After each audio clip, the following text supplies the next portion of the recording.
All right, everyone. It's 2 o'clock, so we're gonna get ready to get started. We are still letting people into the meeting room, so just as you're coming in, welcome. Several people are still waiting out there. Trying to get them all in. Lee, this is Mateo. We're getting an echo, Yeah, and I'm should going to have. go mute. Did it stop now?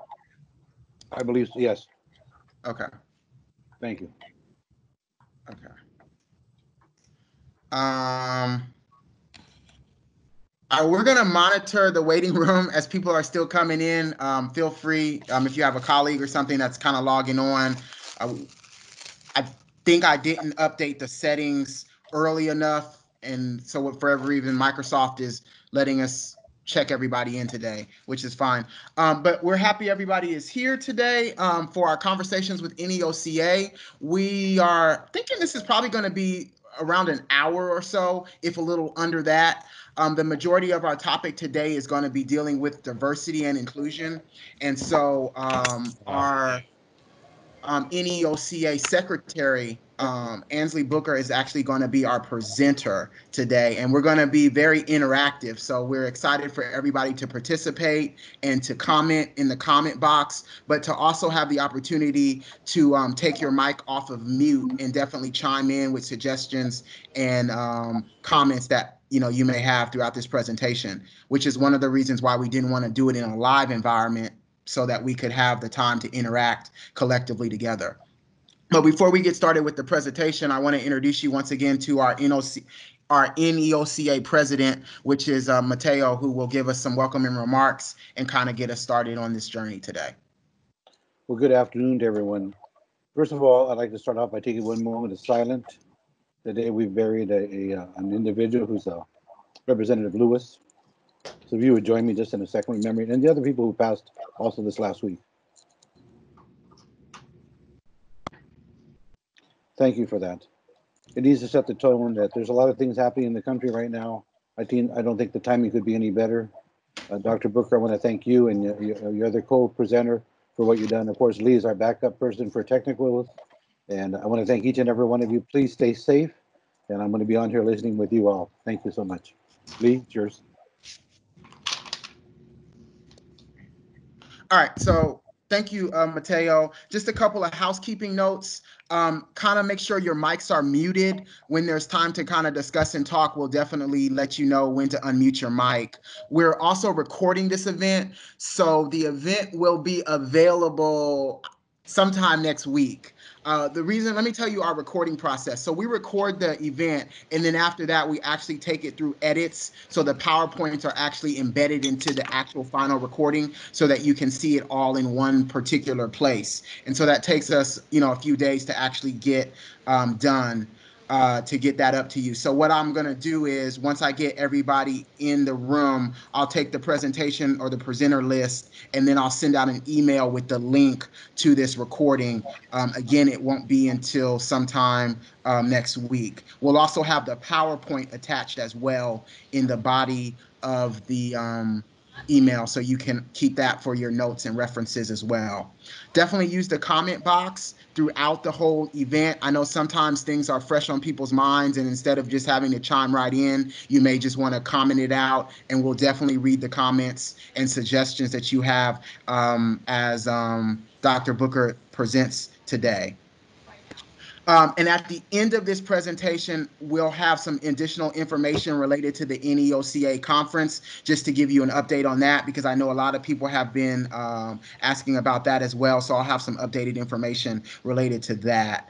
And also, we'll talk briefly about the meeting that we had with COE back in June. So that will be kind of our wrap-up information after we dive into diversity and inclusion. So without any further ado, Ansley, it's yours. All right. Good afternoon, everyone. Thank you so very much for your time. I do want to keep this conversation interactive because I wanted to use as an informal conversation where we actually discuss some best practices or ways that we can even share within our community as professionals, ways to help increase student engagement, participant engagement as we go forward and looking at two pandemics in our country. So you can just advance to the next slide, please. And so the initial call to action came. No, I've been disrespecting. So the initial call to action came when, as the executive board, as we look for ways to discuss and try to talk with our participants in ways, and even some of our staff members, what does it look like now to be here in America to have to address some of these issues and concerns for ourselves and even for our students. And so one of the things that we wanted to do is to have this open forum, a way for us to dialogue and discuss ways to help and to really address some of these issues and to increase some advocacy for ourselves and for our students. Because again, what we have noticed is that these two pandemics, which we are looking at racism and COVID-19 here in America, have disproportionately impacted our students and even some of our staff members as well. Just the next slide, you can advance it for me. Okay, great. So Lee, our vice president, did an excellent job going over some of the ground rules. So we remember, if you have questions, you want to make a comment, if you would, please just use the chat feature or to raise your hand so that we may address those as those come up. So thank you so very much for participating and engaging. Okay.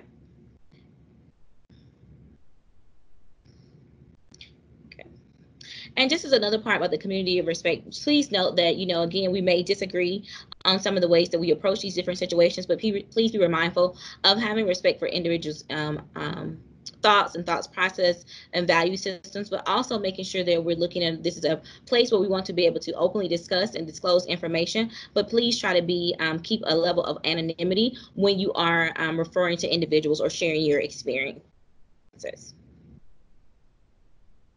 Okay.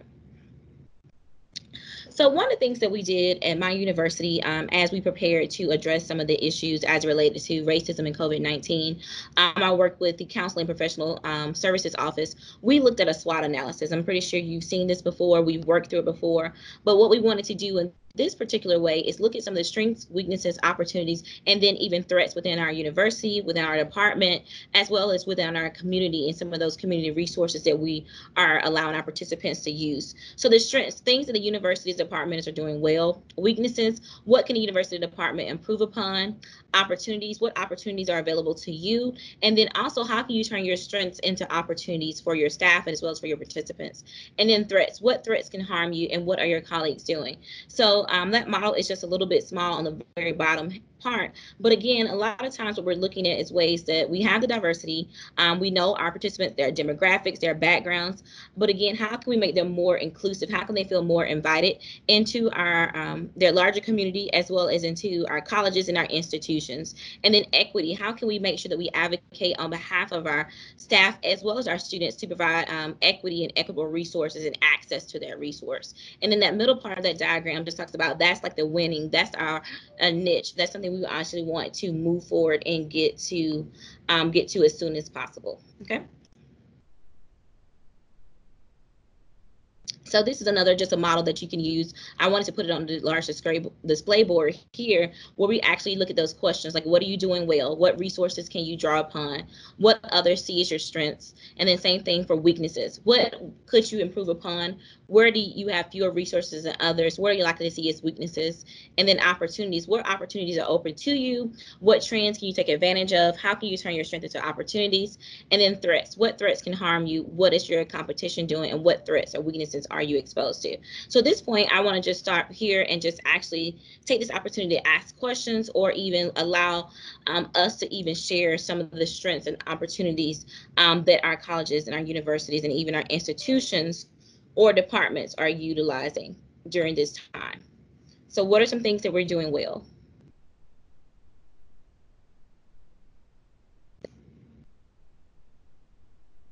Okay.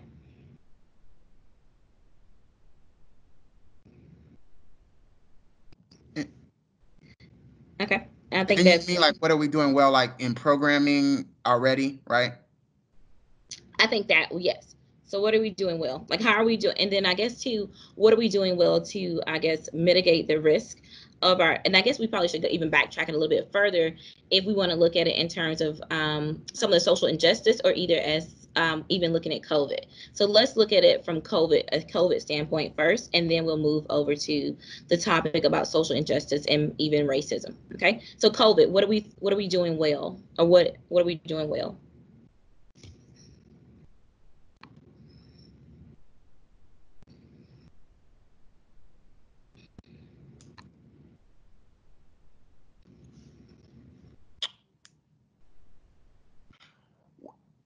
Well, I Okay. know I know for us, we're spending a little bit more time communicating with the program participants, who we are connecting with, just to one, spend a little bit more time checking on their well-being, not just necessarily always dealing with the objectives of the program. I mean, we do that in conjunction with also just checking to make sure that the students are doing okay during this difficult time.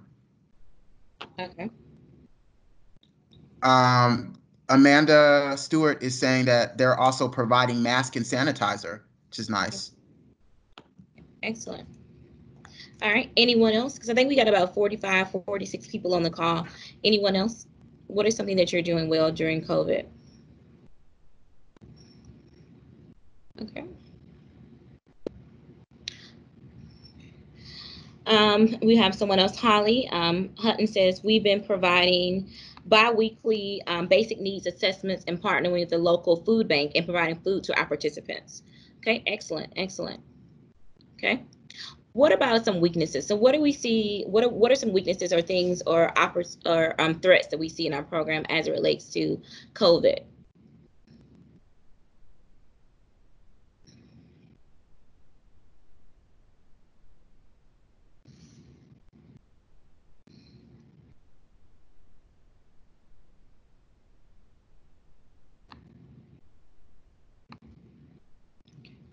Limited face-to-face. That was Okay. from Amanda. Mm-hmm. And then not everybody has access to internet. Okay, yes, that's a major problem that we're seeing even in our communities. Not everyone has access to internet, access to technology, okay? Limitations. And Not then taking Sharp, people. Okay, go oh, ahead. then No, you go Sharper is ahead. also saying that she's always sending COVID resources for the county to my participants. Mm-hmm. Technology is a big one. Not taking full advantage of social media is another weakness from Lynn. Overall basic needs struggles. The Hope Center guys put out a survey, and they're one of the few institutions that I know of that in the last couple of months since COVID has taken place, I believe they sent out a survey to about 54 institutions, and they had about 40,000 students reply back. And a number of students are dealing with food and home insecurities. And so to tie that on to also trying to also go to school has also been very difficult for a lot of students.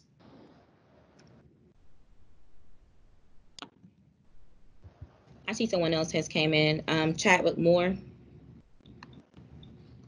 The week-to-week challenges of COVID can be very overwhelming. The uncertainty is causing people a lot of anxiety. Limiting face-to-face was up before that, and then no personal touch. Everything is online. So, are we finding that doing a lot of things online is that beneficial, or do we see that as a threat going on online?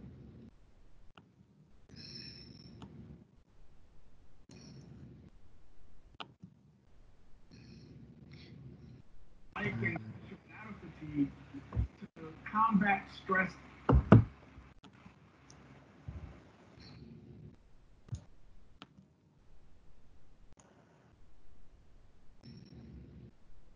Okay, so we have response. We see it as a threat for the most part by trying to adjust as much as possible. Okay. Okay.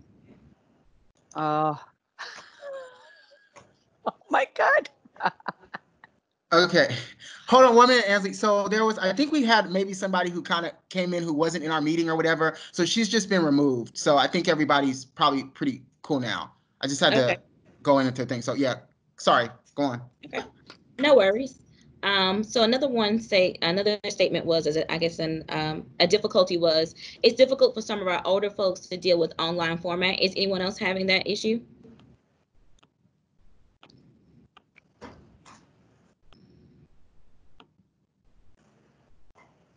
Okay.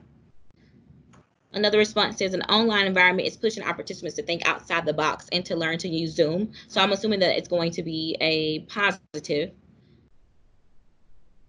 But how are we helping some of our how are we helping some of our elders or some of our postmodern or non-traditional students to deal with the online format? So what are we doing to help those individuals?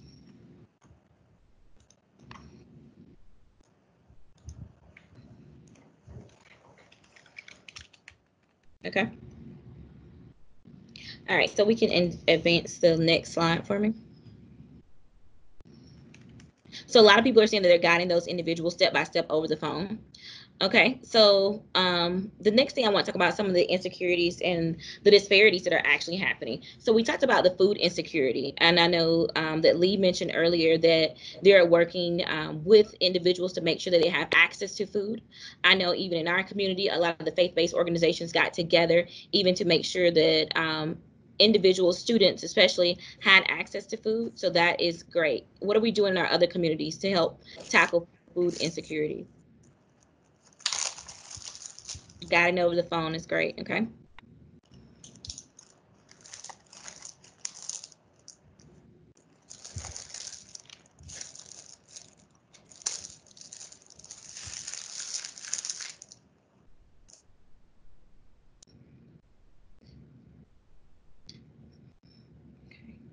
So one thing that people are doing, Kathy Bryant said, we send our emails to locations where they can find food in their communities.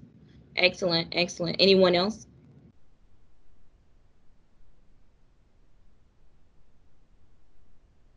Did any of our programs try to help connect resources such as helping students to, or even participants to complete applications to be eligible for food assistant programs?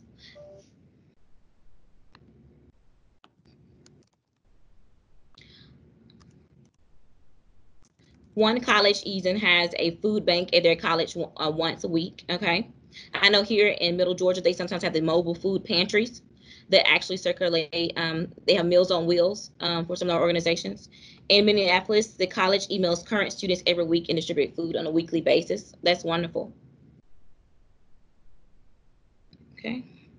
Amanda said participating in Zoom meetings from counties we serve and posting the dates for volunteering at the food bank. Our local food bank events, and we hand out flyers with locations of other resources and food distribution sites. Okay, wonderful. So Lee, do you have any other thoughts? No, this is people are getting really food? good. This is good.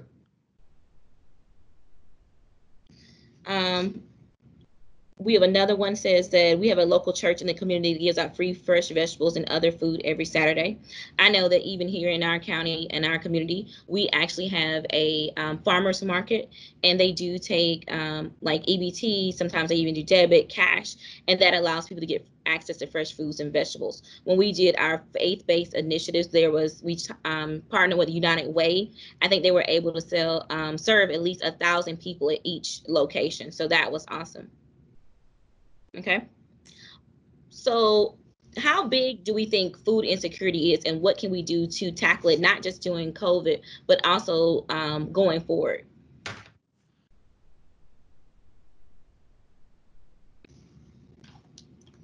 Amanda Stewart said that high schools are giving out fresh food, vegetables once a week.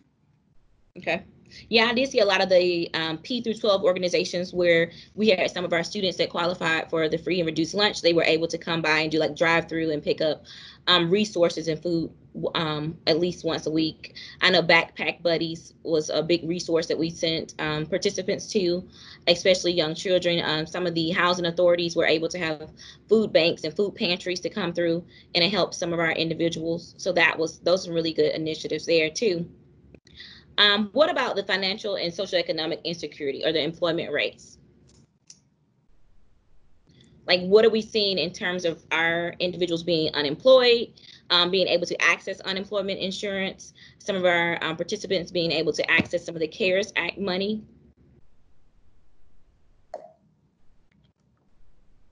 and even know how to, access the CARES Act money, I think has been some of the biggest hindrances in terms of what exactly what does the student have to do to be eligible for it.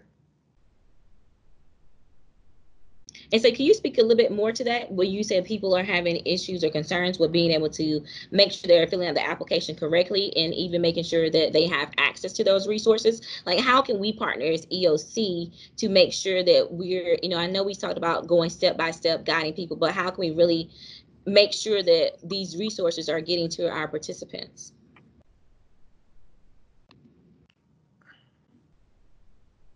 That's a very important one. For us, we had to wait for the CARES Act team at our school to determine how the students were able and eligible to apply for it. And one of the things in the CARES Act is that if a student is taking classes 100% online, they weren't eligible for it.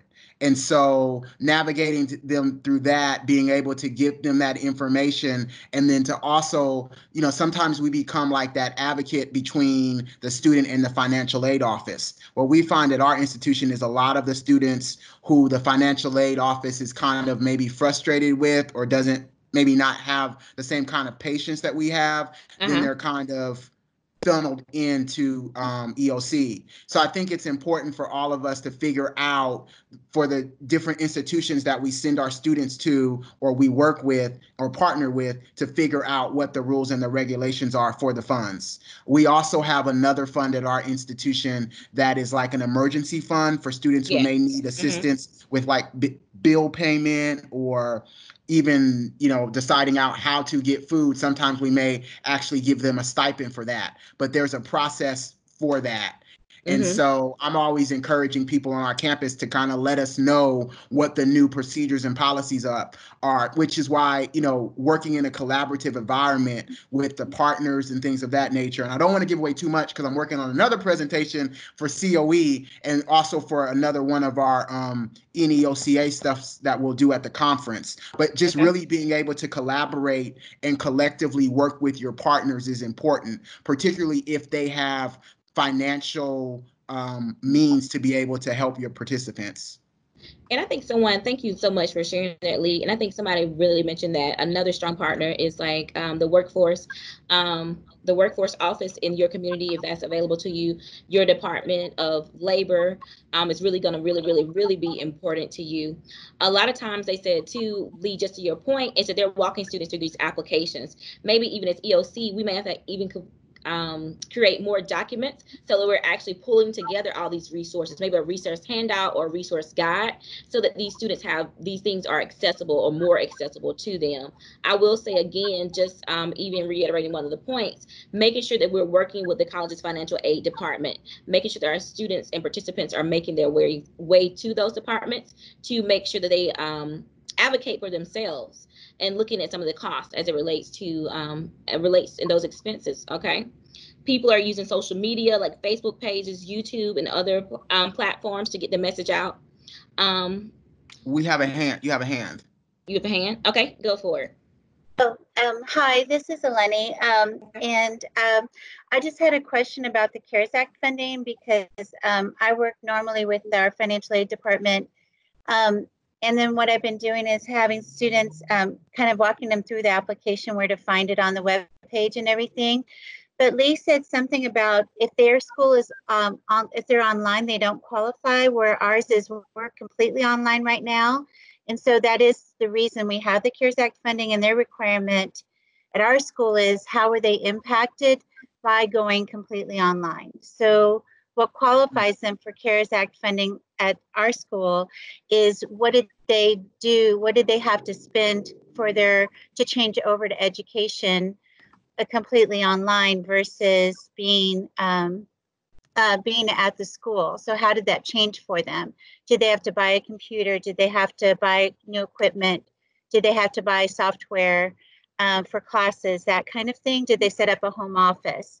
So that's what qualifies them for the CARES Act at my particular college. And so I just found that interesting But it may be different at every college what the requirements are. Well, because they weren't originally online. They were in person, right? And then when Right. COVID happened, Yes, of right? course. So if a student was originally online, like they started in January that I was going to take all online courses, then from the way we read the act, it wasn't, they couldn't qualify. But yeah, no, they were in person 100% of the time, and then they went from in person to online. That's exactly what, people Okay. in our program use the funds for as well. Oh, I appreciate Lee the clarification on that, because it just threw me. So Right. I appreciate that. Thank you. And so I do think it's very important too, if your schools, I saw a lot of schools here, even in Georgia where we are, they had emergency funds that were available to students or emergency relief.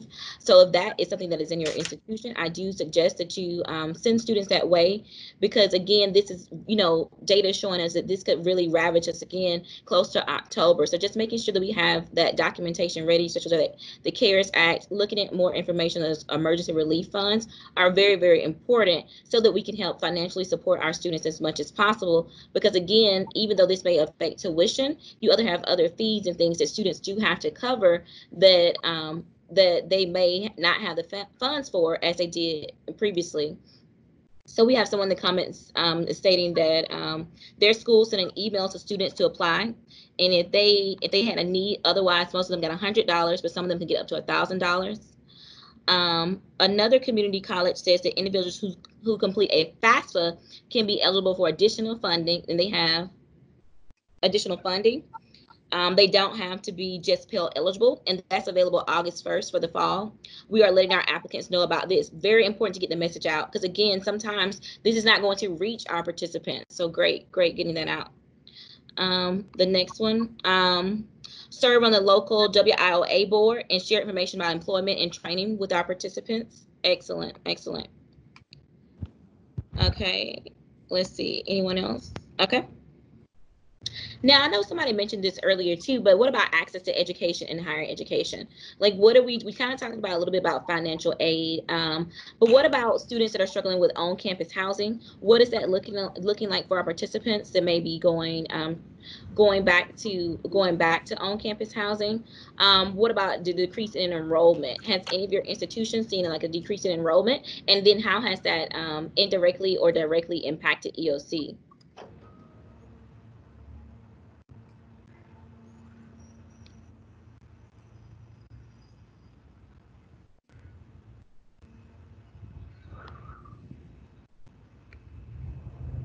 I know one of the things that I saw people were getting to debate about, and I know we always promote in higher education. They were asking if students would students opt out of the 4-year colleges to do their core classes at community classes if they were cheaper with the online experience. Has anyone seen conversation about that?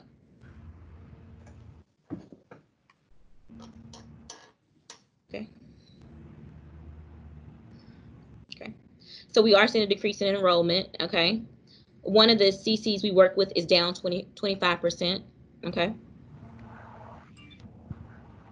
Okay. That enrollment decreasing is affecting EOCs.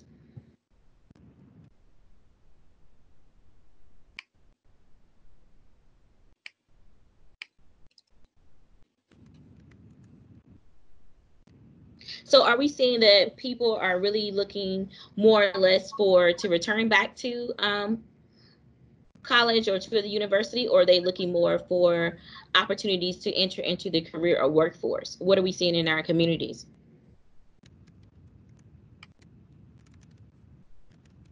Well, and then also another question is like, what are we seeing in terms of students who may have kids who are having to make the tough decision as to whether or not they have to send them back to school, or if they're able to teach them in a virtual environment because of safety? Yeah, so that was a major concern here too, because I know that a lot of states are going the P through 12 education, even higher education, they're going back face to face. Some of them are having delayed starts. Some of them are offering a hybrid model or a completely virtual online model. But again, that is a concern, especially with a lot of our adult learners that have families. Okay. Right. So they said enrollment is so low that the university has invited CC and EOC to join a task force.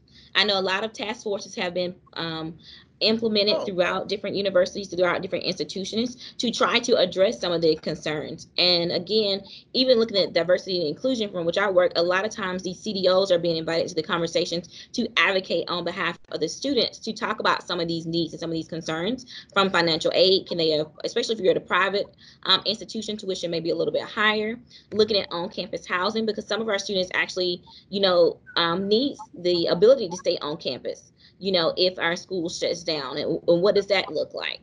Okay. Let's see.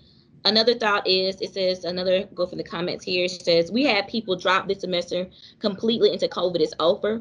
People, especially students who are parents, are making tough decisions concerning safety, especially with a lot of our households are intergenerational. So again, that is a concern that even if you may not necessarily, if you contract it, may be asymptomatic, what does that look like if you bring that, bring it home and you have an intergenerational family, you maybe have a older family member that you're caring for, and what does that look like for their health and their safety? It says in Central California, we have many students who are citizens with parents that are not and cannot work legally. They are opting to go to work instead of college because they can get work when their parents. I gotta scroll back up. Oh, these are some great comments. They're coming in so Yeah, fast. this is great. This is great Okay, because wait. a lot of Let this me stuff see. is I sparking lost my. more conversation. Yeah, go on. So I've lost my monitoring. comment. Let me see. Okay, wait. Yeah. Okay, when their parents cannot. Some institutions don't even have a task force. So what does that look like if your institution doesn't have a task force? How are we adapting with that? So I want you to think about that too. And it says many of our participants prefer face-to-face instructions, but schools will be in a virtual setting. That is a large concern because a lot of times what I've been dealing with, students are talking about mental wellness and anxiety as it relates to going on virtually. Because again, they may be used to face-to-face. They may be a student that needs to learn face-to-face, or they maybe even need some accommodations. So again, we're having to adapt face masks to make sure that from some of our students that are hearing impaired, that they can still use the clear face masks. Our professors are using those, even making sure we're having closed captioning if we do have to go to virtual for some of our students to make sure they're actually getting their accommodations and having access to that. So that's very, very important. And that is a lot of concern, especially if you need a virtual format to learn.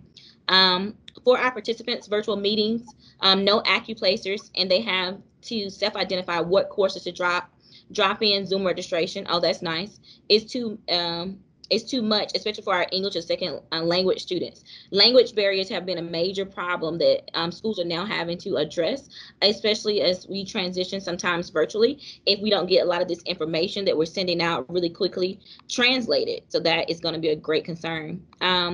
There's a concern for us as well as an employee making the decision whether or not to send your kids to normal school or virtual school. That is a very hard, very, very hard decision, especially if you don't have the time or you have the luxury of being able to homeschool your children. That is going to be a concern. And then two, if you are, what are the funds or additional funds coming from childcare or daycare? Okay. Any Hannah. solutions? Oh. Any solutions? Are you seeing any solutions? I got that one last comment here. Our EOC program is located in a rural area in California, and many participants have connectivity barriers and are hesitant to take online classes. Many are waiting to see how we roll out for the spring semester. We have seen a decrease in enrollment. Some of them are waiting are opting out to do the next semester, hoping that things will return somewhat similar to normalcy as possible with the online classes. But again, there's no guarantee in that. So again, that is a major concern there.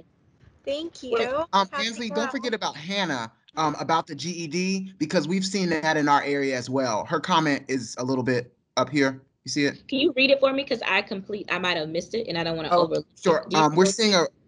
We're seeing a rise in participants who need to get GEDs or high school equivalencies. They seem to have been disproportionately affected by these first rounds of layoffs, which they have. And so for us, our GED program is in a unique place because they're still trying to socially distance, and many of the students, they're still trying to socially distance, and they're bringing the students in at different times to take the GED programs. But a lot of the students who were already connected in the program prior to COVID are now having to come back, and many of them have, one, forgot the information, and two, are having to make the decision of, do I get my GED or do I go to work?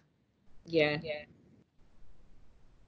That, But that they've is definitely been definitely affected difficulties. Yeah. either way by the layoffs or, the program And then itself.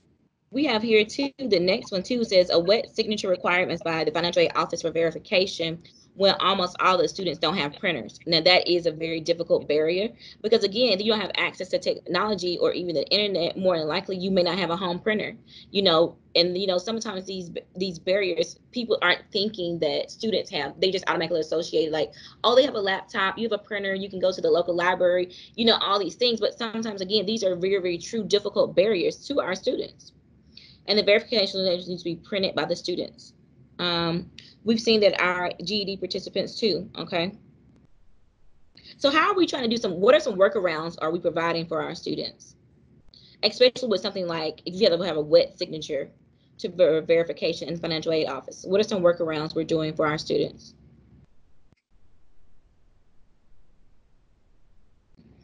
What about access to like laptops? So we got jot forms, okay? But when it's like a wet signature, you physically have to have pen and ink on paper, like print it out and sign it. And so that's definitely like an access issue. Jot forms are good. DocuSigns are very great. If you have Adobe and you can get to DocuSign. Okay. What about, and I want to bring this up too, what about a lot of schools went to no SAT, no ACT requirements. So how did that impact? Do we see that as a positive or do we see that as a negative when it turns to access to education and higher education? This removal or these testing requirements. Okay. Okay. Another person said that their GED centers aren't open and it's rough on students who only had 1 or 2 tests left and went to get their financial aid and get into college classes to help them through this time. Lee, can you see this last comment? I can't see it. Well, it looks like it's like a picture, but it seems to be somebody's contact information, maybe. Okay. Maybe someone's asking for that. Okay. Mm-hmm. For sake of time, I'm going to move to the next point. What are we seeing in terms of because I'm trying to think of get some more tangible solutions here. So what are we seeing with health disparities? Access to free testing, adequate health care and funding?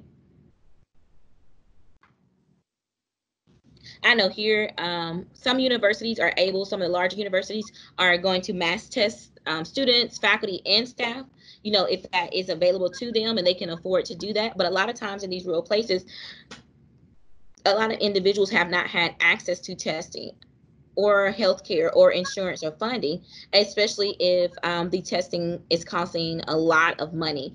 I know here in our state, a lot of the pharmacies are allowing you to test for free, drive-through testing. So what is that looking like? How has that impacted not only our participants, but even us as making sure that we're ensuring that we're well and we're safe? What is that looking like?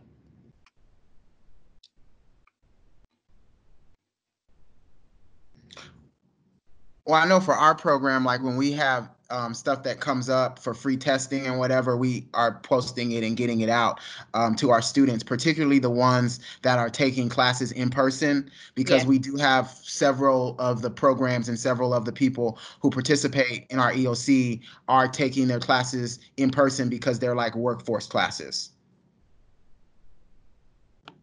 So. Anyone else have any comments on the access to healthcare? All right, so we can move to the next slide. So again, if they can go to I know a lot of for us in our area, we can still see on this slide. I know again, another our faith-based organizations were doing free drive-through testing. Usually takes about 7 days to get it back. A lot of the pharmacies were doing opportunities for you to go and get testing. I know in our community, we were definitely trying to get the word out, not only about the census, but also making sure that we try to get people as much testing as they could, even some of our individuals that even did not have health insurance. So again, we were definitely trying to make sure that was available to them. Someone mentioned here, says we have opened our office up during the week with staff staggering hours to help students who do not have internet, computers, laptops, printers, or have language barriers. Amazing. And they are fortunate enough in that our office campus location has allowed this to be an option. And again, there's rules and regulations again about who can be on campus and who can have access to these buildings, again, because they're trying to stop the spread. But I'm so glad that that's an opportunity for you all, because again, access is going to be a great barrier, especially if they don't have laptops, internet. I know sometimes a lot of these nationwide providers have discounted internet or discounted opportunities and hotspots in the community hotspots, or the universities have turned some of the parking lots into hotspots so that students can log on and use the internet, use the computer to complete assignments. I've even had students trying to use their cell phones to complete assignments. So this is really a concern. Okay. Going back to testing, we had 10 days to get your test results, but we have free testing through CVS. Yes, so we have testing through CVS too as well. So again, that's a great opportunity. If you can get free drive-through testing through CVS, I think that's awesome. Okay. Another comment says they're doing the same thing. They're going to have staggered hours so that students can come in and use their computers and use the printers. Okay, that's great. That's great. Now, so we kind of talked a little about COVID, and I know a lot of people are scared because, again, you know, they see the death tolls and they see the concerns with populations rising, the number of individuals that are contracting it. And some schools are going completely online. I've seen that in our state where they're doing completely online with discounted tuition. I've seen some institutions that are opting for full face-to-face, and it's, you know, still cost and tuition still it's still the same. So again, regardless of what your institution is doing, you know, we definitely have to stay safe and make the best opportunities for our students. So thank you all for the hand sanitizers, the food banks, you know, trying to get our students and our participants over some of those barriers, and you know, making sure that, and I think Mateo mentioned this too earlier, making sure that we're taking care of ourselves. It's going to be really important during this time, and making sure that we're advocating for even for ourselves and our staff members is going to be very important during this time. But I want to switch gears here because we have a few more minutes left, about 20 more minutes left in this section, and talk about racial trauma. So what are we looking at, or what are some concerns that you have for our students as a return to campus, or even for them in their communities as we look at some of the social unrest in different states all over the world and in the country? What are we thinking there? What are some concerns that we have?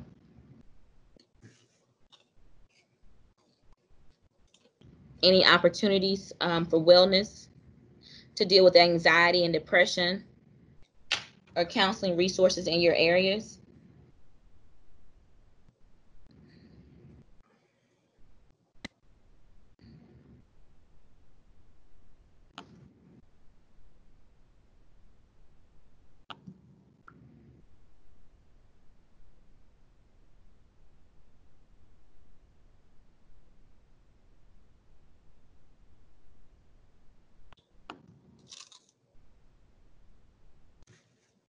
Okay.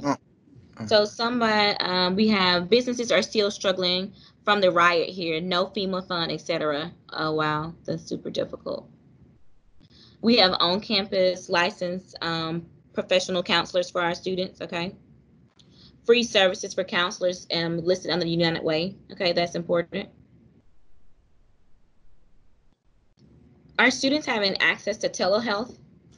I know some colleges are making sure that students have telehealth and opportunities for counseling and grief services. I've seen a lot of universities doing candlelight vigils. They're hosting webinars about wellness days, asking students to practice mindfulness, allowing them a safe space to discuss their feelings as it relates to some of these issues.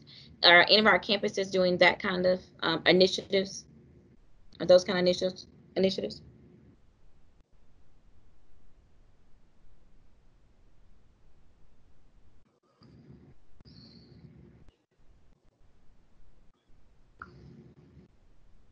I know that in our county, we had a few individuals that did some nonviolent protest. So that was an opportunity for people to discuss and have dialogue and open dialogue. I know a lot of these conversations in our community, we talk about them being courageous conversations, were being hosted by the NAACP, the Black Lives Matter movement, civic organizations, sororities and fraternities, nonprofit agencies, politicians may have held forums in your area, and even community leaders. Okay, to help kind of another thing that is of great concern, even with with the activism on campus, students may want to participate in this on campus and in their community.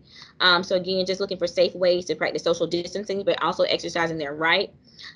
Even looking at social media, what is that looking like? A lot of times I've seen this again with some of the we don't want to police anyone's First Amendment rights, but the hate speech and some of the rhetoric that's coming out, making sure we're telling our students and staff to kind of be mindful of that, because a lot of people are turning individuals into HR because of things they said and things of comments of nature. So again, just being mindful of that social media presence, but also with COVID, looking at xenophobia, making sure we're checking on sometimes that messaging that's coming out directed, that hate speech towards our Asian American staff and students is going to be a great concern, even as we return back to campus. Let's see. So someone else also has, let me see here, counseling, drop-in Zoom counseling. There's a health clinic at the institution. They had a visual last week. Okay, good. Okay, I've seen a lot of those popping up all over campus here. We've had discussions in staff meetings. Okay, so great. That's going to be important. What about the I want to go to the last comment before I switch the conversation really quickly. Great point about social media. There's a lot of misinformation being spread, and some people have made COVID-19 not about health, but about other interests. This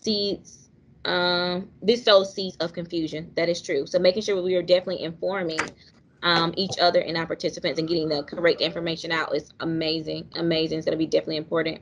What about the Dreamers Act? Anyone had any students concerned or with that legislation that passed in the last couple weeks?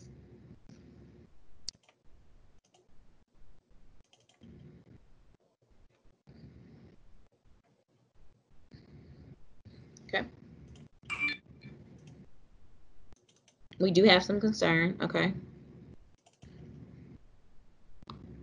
All right. So let's go to the next slide really quickly, because I want to leave room for Lee. Another thing that we've been looking at and researching here, and you want to have some discussion around, a lot of times, I know we talk about furloughs a little bit and about layoffs, but a lot of times, sometimes our students are these essential and frontline workers. And so again, we just want to make sure that we, we're being there as supportive as we can for some of our students that are participants that are frontline workers, the CNAs, the respiratory techs, food service industry, cosmetology industry, and the list goes on and on and on, for respiratory techs, for these type of individuals, but making sure that we're providing as much resources as possible.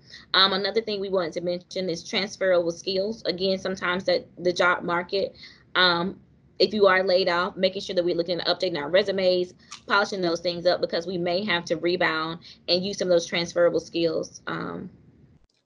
Mateo stated too, going back to the Dreamers Act, that no new dreamers can apply now. Okay. Mateo, did you want to speak to that really quickly? I don't know. I know he's tapped in the box. I don't know if you can hear me. I guess the only concern I have about that is the people that can reapply, that have Dreamers permit, the DACA permit right now. When they were reapplying, it's only eligible for 1 year. I think things will happen. We'll see what happens in November. But I know that a lot of students are very concerned, because now you have all this information about me. Are you going to deport me? But of course, we don't serve them, but they do live in our community, or their parents are in the same situation. Okay. So thank you for bringing that up. Yeah. Thank you. I think we are talking about the intergenerational families.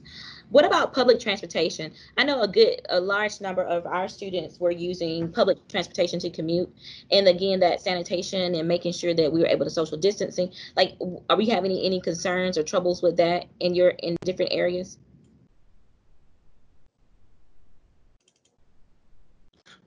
We don't have the best public transportation system or sidewalk as it as it is even before COVID. So Okay. those are always concerns for our students in terms of how they're going to navigate their way through. So there's some organizations that partner to provide like transportation passes for the bus lines that we do have to kind of get them to an area that's close enough to the school. Okay. And what options are there? And I think Lee, you brought this up too. What options are we seeing for individuals that do have school-age children? Um, what resources are we providing or trying to connect our participants with that? Well, so a time ago we partnered. I mean, we still technically partnered with them, but they don't have the funding anymore. The Texas Workforce Solutions had funding to provide childcare. Right now, they're still taking people on a list, but from our understanding, the last time we kind of talked to them, no one's really coming off the list because the funding's kind of up in air, which is definitely going to be a problem for a lot of students who need to figure out ways to provide childcare, for their children. And that's something that people have to decide about before they even take classes. And so I know a lot of institutions are thinking that August is going to be, this huge month of registration because everybody's going to, have decided what they're going to do. And I can't necessarily see that necessarily as the case. Mm-hmm. One college subsidizes the transient pass for the semester. That's great. We have a Yeah. good transportation system, luckily. Yeah, Nick. Yeah, yeah. When you, Well, the child care thing still concerns me too. uh-huh. And those are all of the things that we kind of have to be cautious about when we are trying to assist students in deciding what their educational path looks like. Because particularly with the way financial aid is set up now, and you get registered and you use your financial aid, and then something happens, and then it counts against your satisfactory academic progress, and the next thing you could be on academic suspension or probation and then lose your financial aid. So really kind of having the conversations with the students up front is another advocacy thing that we kind of put our hat on when we're talking to our students, and really not necessarily being the no, well, I don't think you can do it, but just kind of having a good outline and a one-on-one dialogue with them so they're thinking about the pros and cons of the schedules that they're going to take or the programs that they join in. What about barriers to recruitment? So what are we addressing, or how are we addressing ways to recruit? How are we working around that? Because I know a lot of people saying that they were looking at their numbers and they're not able to, gain access to participants or some of the usual opportunities to recruit. So what are we using to address barriers to recruitment?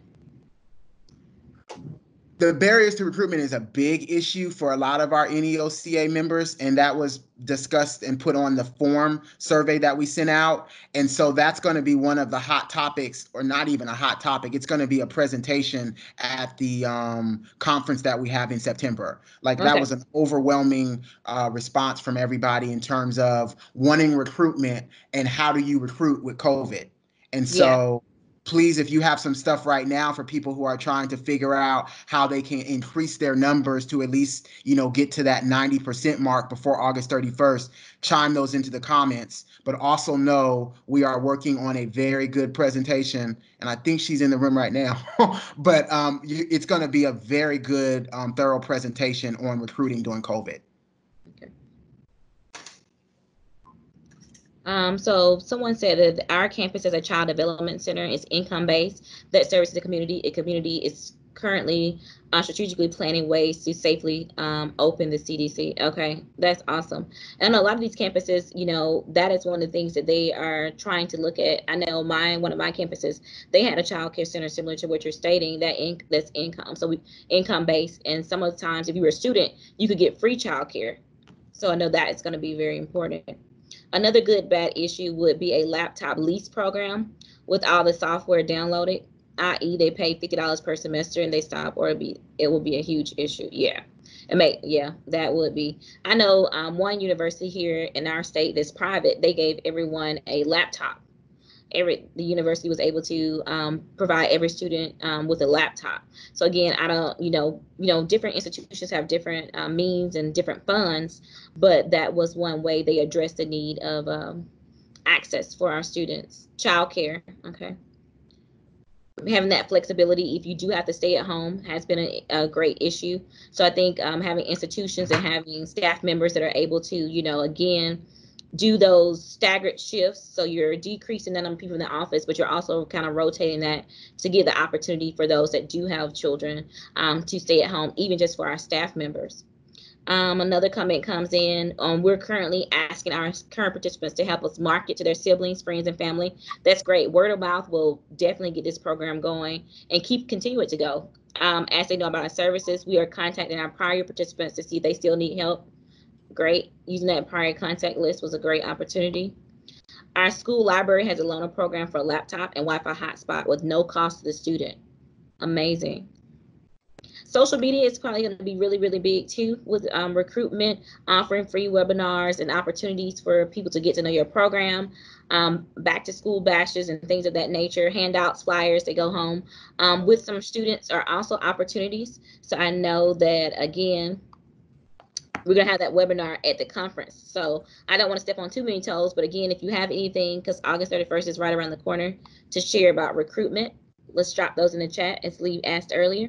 So let's go to the next slides, because I do want to give time for Lee to do his thing and go to the conference. So I think that's you. Oh, is that me? Yeah, that's you. Oh, no, I think this is questions if they have any more questions. Well, yeah, so yeah. So questions, comments, or concerns? Okay. So a couple more comments there's more just came recruitment in. stuff. Here's another one. For recruitment, we are working with our college to follow up with incoming freshmen that have not completed the enrollment process. Great. We're assisting with registration, financial aid verification, and concerning the new students to supportive services. It should have said connecting. Oh, connecting. Okay. Connecting the new students to supportive services. That's great. That one's definitely, yeah, that is awesome. And let me just stop here real fast. There's a couple of EOC programs that do smaller groups. I would definitely encourage you to reach out to some of your EOC colleagues that are like in your area, and maybe you guys decide once or twice a month, or once a month, or once a quarter, to just meet up through Zoom or through Teams and just have connections and kind of talk about what's working, what's not working, because I mean, we're all in this collectively together. And so to be able to kind of do that with other partners who could be struggling, could be having highs or lows, is really important. And so we're going to try to connect people at the conference as well virtually, but please feel free through these chat rooms to also connect with people who you may know.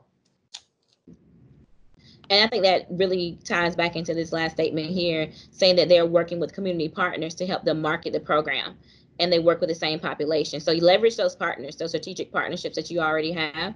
Leverage your university or institution, if you are attached to one, to look for ways to recruit more participants. I love the using the family connections and the prior year participants to check to see if they still need some opportunities. Those were great solutions there.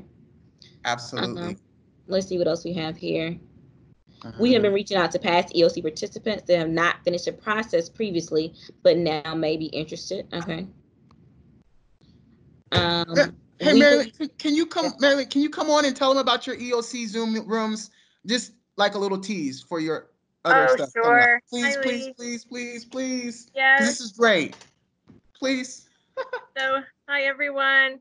In Vermont, we just started a weekly Zoom room, and we invited all of our agency partners, and we did it because we used to go to them and meet in their workspaces. And so we invited them into our living rooms, and we had a wonderful turnout. We recorded it for those who couldn't attend.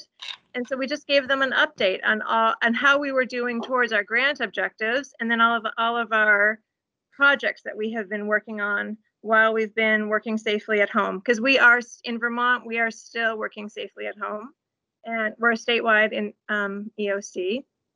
And I had all of the counselors give an update, and part of the update were the rest of these Zoom rooms. So then we're talking about financial aid, we're talking about default, we're talking about foster youth, we're talking about veterans, we're talking about COVID relief funding. We're talking about, you name everything we do with EOC, we are going to highlight it every week with our Zoom rooms.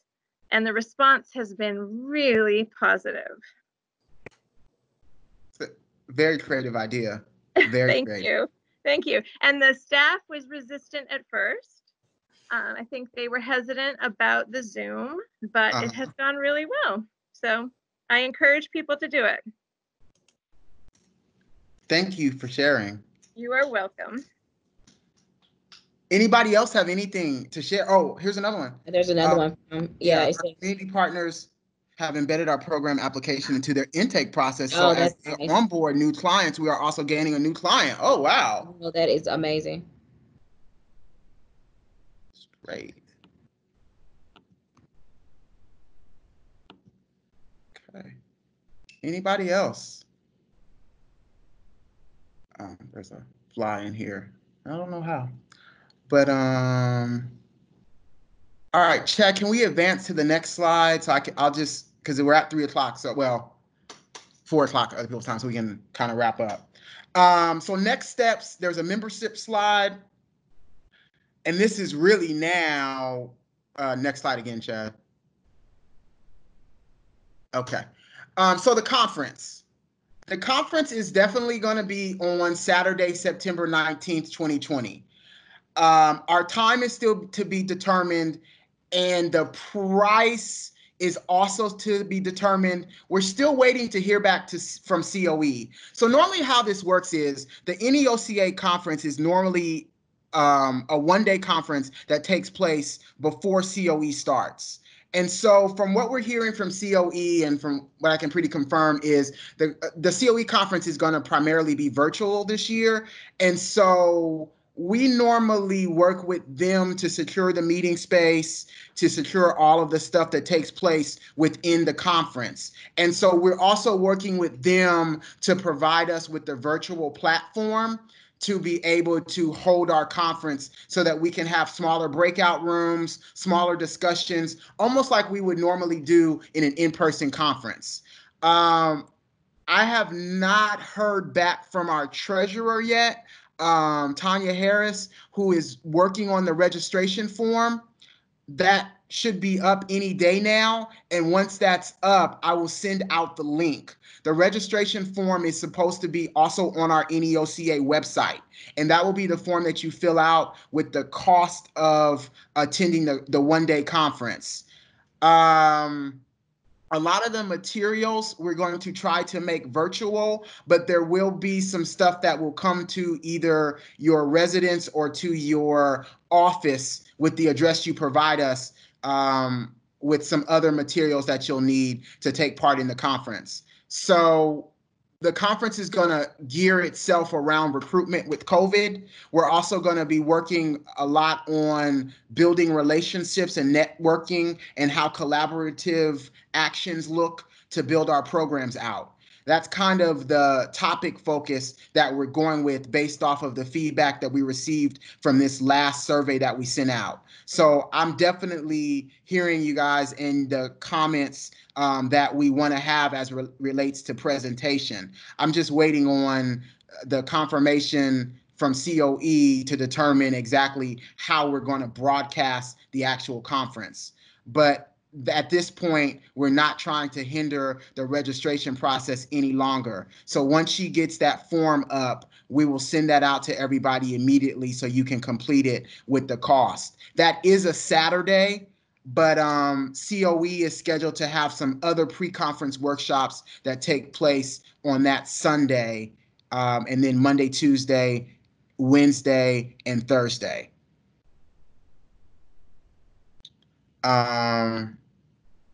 So that's the latest on the conference, but none of us will be traveling to San Antonio. It will be a virtual conference. Do we have updates on the student scholarships? Ansley? Yes, so we do have 6 winners, and I was waiting closer to the conference date, which is in September, to announce those, but we do, we have identified the 6 winners of those scholarships, and they should be receiving information in the next couple of weeks. Okay. And so with the conference, normally the membership application also comes out. And so the conference is a conference, but it's also a business meeting. We will have the business meeting that takes place as a part of the conference as well. And so in order to be a voting member at the business meeting that will take place on September 19th, your updated registration fee for membership will also need to be paid either prior to that or on the day of the event, is my understanding. So the updated membership form should also be put out on the website any day as well. So as soon as I get more information related to the forms that you all will need to complete, I will get that out to everybody. And so we're working on getting that out. Any other questions related to the conference? It's still very vague, but it's coming together, and I think you'll enjoy particularly the presentations that you'll have and the interactions. Okay. Oh, Mateo, do you have anything else to kind of wrap us up before we head out? Lee, I just want to say thank you to everybody, especially to our presenter. And I know people are asking questions and stuff like that. Let the dialogue continue. Oh. And this is only the start. Go ahead. I got something on you, Lee. Go ahead. Hey, Mateo, so the last comment is another thing that I don't know if you want to address or I can address it because we were both in the meeting about do we have any updates? And I had it down on my notes. Thank you. Right. Do we have any updates from COE about EOC participant number and objectives? Have you heard anything else back from the last time we met with them? No, but in the comment period, someone said that they had received information and was hearing about a 45%. So it's in the comments that were made today. But that's all I know. I hadn't known that. We had worked with COE directly. It was a great meeting, and we had structured every of the 4 objectives to lower them by it was between what, Mateo, 10 to 20 points per objective? Yes, approximately, yeah. The GED one, I think, took a bigger hit because the GED not being available online was our big concern there too. And so we met with them on a Friday, and they were drafting the letter to send to the Department of Ed that Monday. So I'm glad somebody has heard, but I was thinking that it was still at the Department of Ed waiting for them to decide. And as soon as we hear, we'll be sure to share it on the website as well as through your listserv. Yes, we definitely will. And we're also hearing your feedback about the listserv. And we are working to get that resolved because I know some people have not received listserv information and others. Mateo tries to accept you in, as a part of the listserv, but people are saying some of them have not been getting any comments back for that. So that's one of the reasons why I've just been, updated objectives approved. Oh, no, someone's saying, or have they been approved? Okay. So that's why we've been trying to really work on our database so that we can have a good means of getting information out to people in a timely fashion, but then also working on a better way for us to connect as a group. And Lee, someone's asking in the chat box about what is the listserv address or your other place to contact for information. Our listserv is not working. The listserv, the NEOCA listserv is on the NEOCA website, right, Mateo? I think it's on a separate one. I think you can go. You should have a link from there. Let me go. Okay, Take a look at it. Okay. Yeah, but I am having trouble with it. Okay. Yeah, I don't know what that link is then. Yeah. It's just the NEOCA.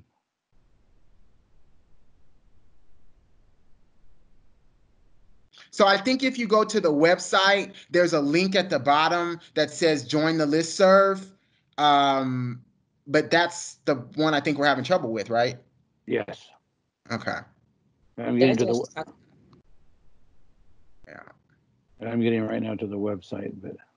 Okay.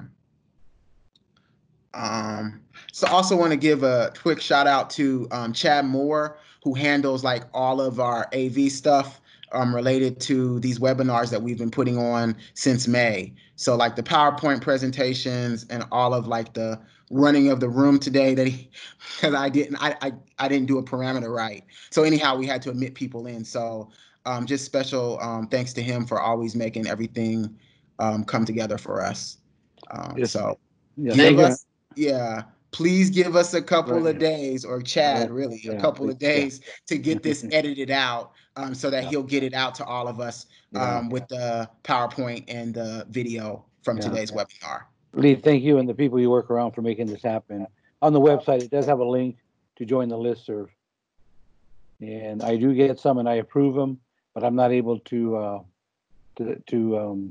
yeah, it's not what it should be. It's messed up. I apologize for that. But on a brighter note, we've met Yes. with the IT people who do the website, and Everything's we've moving in that approved as a direction. board a website overhaul. And so we're working with them to kind of get that updated as well. So it's a more transparent workshop, website. Yeah, thank you. So, well, if that's everybody's all good, I'm good. I think it was a great conversation. We probably won't do a conversation in August. Our next, formal conversation will be on the 19th, of September. So we encourage everybody, once that information gets out, to consider registering to take part in that event on the 19th, and to also consider taking part in COE. And while we won't see our friends in person, we will see them virtually, and it's a good opportunity for us to just, connect virtually and be excited for 2021, and in hopes of being able to meet again in person. So if that's the case, I'm done. Just please be safe, be careful, cautious, and continue to advocate for our students who not only need us, but need the work that we do. Again, thank you, Lee, and the staff you work with. What a beautiful day. Everyone have a good afternoon. Bless. Thank you. Thank you, and stay safe as well.